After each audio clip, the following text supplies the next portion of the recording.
Dan kalau saya tidak menyampaikan ini, ya, saya tidak bisa menemukan. Bisa-bisa Aryo Bimo tidak dilantik karena itu adalah instruksi ketua umum. Ya masalah kan?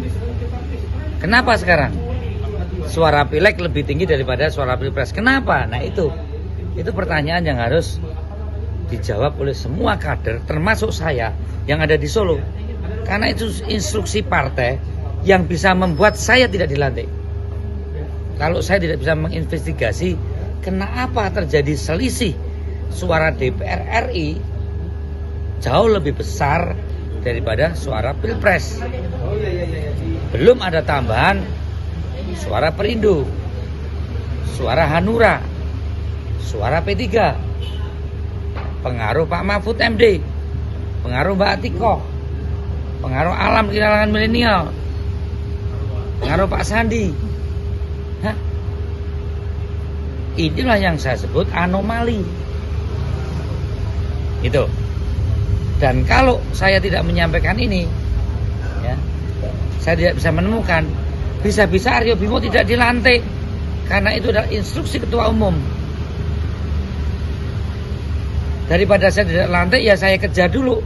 Kenapa ini terjadi?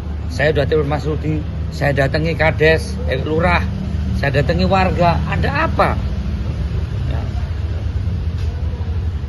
Di tempat tinggal saya saja bisa kalah, ya. Di tempat tinggalnya Pak Rudi aja, TPS-nya Pak Rudi aja.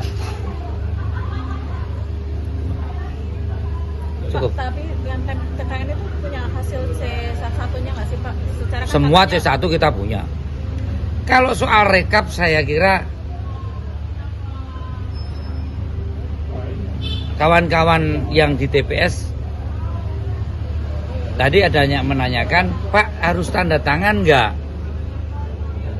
Karena hasil rekapnya banyak yang teman-teman itu betul-betul mengikuti proses penghitungan.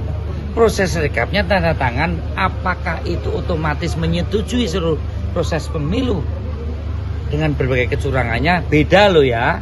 Itu tanda tangan rekap suara. Bukan berarti mengabaikan seluruh kecurangan yang ada.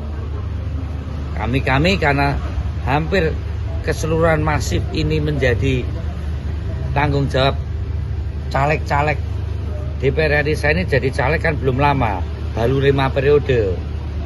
Ya kan? Kalau saya nggak jadi dilantik karena faktor ada ketimpangan suara, kan dikira saya nggak kerja untuk Pak Ganjar atau tim saya. Maka kita akan diminta untuk mencari kenapa terjadi ketimpangan minimal suara partai. Belum suara Perindo, belum suara Hanura, belum suara dari P3, belum pengaruh Pak Mahfud. Gitu. Nah kalau itu semua kita kerjakan kemarin, pemilu dari pendaftaran, pengambilan nomor, kampanye damai, ya kan? Dari kampanye ke kampanye, sosialisasi, debat. Untuk apa artinya?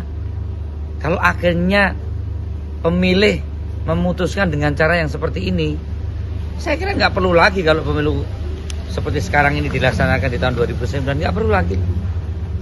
Bahkan pilkada besok, kalau masih menggunakan instrumen aparat, keterlibatan oknum aparat, untuk apa pilkada? Tunjuk langsung aja.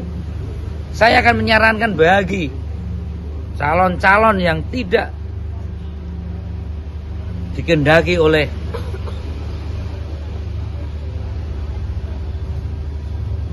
pemerintah ataupun partai pengusung pemenang, nggak usah, percuma, habis-habisin duit.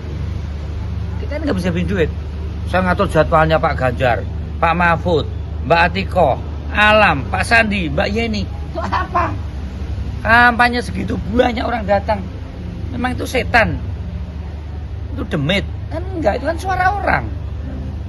Masa jadinya gini? Artinya unlocknya nggak wajar banget ya Mas? Anomali tadi. Ada satu yang lucu. Download Tribun X sekarang. Menghadirkan lokal menjadi Indonesia.